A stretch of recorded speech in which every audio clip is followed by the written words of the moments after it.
¿Sabías que en el Santo Domingo del siglo XVI podían comer casabe con vino, recibir una ducha inesperada de un vacín de excremento y que existían burdeles autorizados por el rey? Hoy vamos a descubrir cómo era la vida de nuestros ancestros y te aseguro que no era aburrida. Para entender cómo vivían nuestros antepasados, nos ayudaremos de dos libros clave: Estampas coloniales de María Ugarte y La mala vida de Carlos Esteban Deive. Ambos autores nacieron en España, pero se naturalizaron dominicanos y nos ofrecen una ventana al pasado, mostrando tres aspectos fundamentales de la vida colonial. Y estas son: número 1, la gastronomía; número 2, la higiene y los hábitos urbanos; número 3, la vida licenciosa y sexual. En el siglo XVI, la dieta en Santo Domingo era una mezcla de influencias taínas, africanas y europeas. Según los escritos de Juan Méndez Nieto, escritor y médico portugués que vivió en la ciudad de Santo Domingo entre el año 1561 a 1569, menciona que se consumían alimentos como el casabe, el maíz, el guanajo, el guandul y el plátano. Los españoles introdujeron ingredientes como el cerdo, el vino y el trigo. Esta fusión culinaria reflejaba la diversidad cultural de la época. Pero ¿qué es lo jocoso? Y es que en su trabajo como médico, Juan Méndez Nieto siempre ponía la dieta como lo mejor para una curación.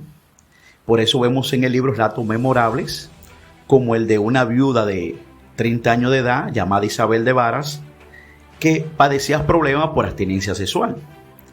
También sobre un clérigo que sufría de un vientre hinchado, o de una doncella hermosa que no podía casarse por el mal aliento. Y todos esos problemas se fueron curando en base al uso de una dieta. Pero ¿qué es lo destacado? Es que las dietas que Juan Méndez Nieto sugería eran opíparas, para así decirlo, porque incluían pollo asado, incluían cordero, incluían cerdo, incluían dulces de importación europeo, frutas y una gran cantidad de alimentos que para la época solo las clases sociales más poderosas podían tenerlo. Eso hace ver la diferencia de cómo la alimentación siempre ha sido muy distinta en las clases sociales sin importar la época. Y lo jocoso es que cómo se usaba el alimento para dar cura a esas distintas situaciones que afrontaban nuestros ancestros del siglo XVI. ¿Y qué podemos decir de los hábitos de higiene, así como la urbanidad? Bueno, era costumbre en la época que los desechos humanos se arrojaban al río Sama y las prácticas del baño eran limitadas. No existían los inodoros como lo conocemos modernamente en la casa. Entonces, los excrementos, habían los bacín, que eran tipo de bacinetas o bacinillas, y en lo cual se arrojaban por las ventanas al río Sama. Hay una anécdota jocosa que se relaciona con la fortaleza Osama y con su alcaide. De hecho, la escultura que está delante de Gonzalo Fernández de Oviedo en la fortaleza Osama es una que este personaje protagoniza. Y es que su esposo una vez tiró un bacín de excremento humano por una de las ventanas. Eso afectó a unos militares que estaban debajo. Estos eran el artillero Juan de Mata y el hijo del doctor Navarro. Ellos protestaron, pero como él era el alcaide de la fortaleza, tenía más poder. ¿Y qué hizo?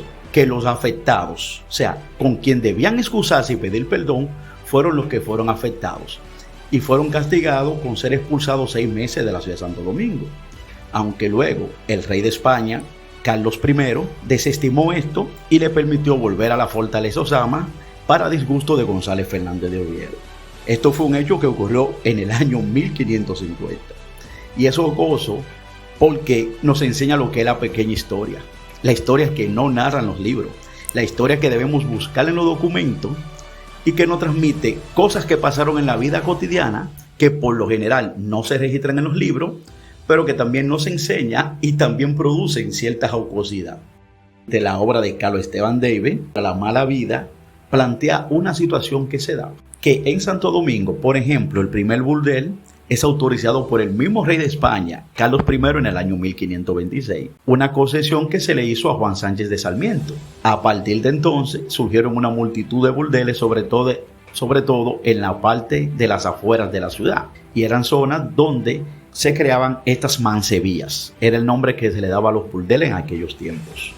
¿Y cuál es el hecho jocoso aquí? Es que resulta que para el año 1540 habían llegado personas que habían dejado sus esposas en España, se habían radicado aquí y se habían amancebado. Se habían unido, sea con mestizas o sea con mulatas, y se habían olvidado de sus esposas.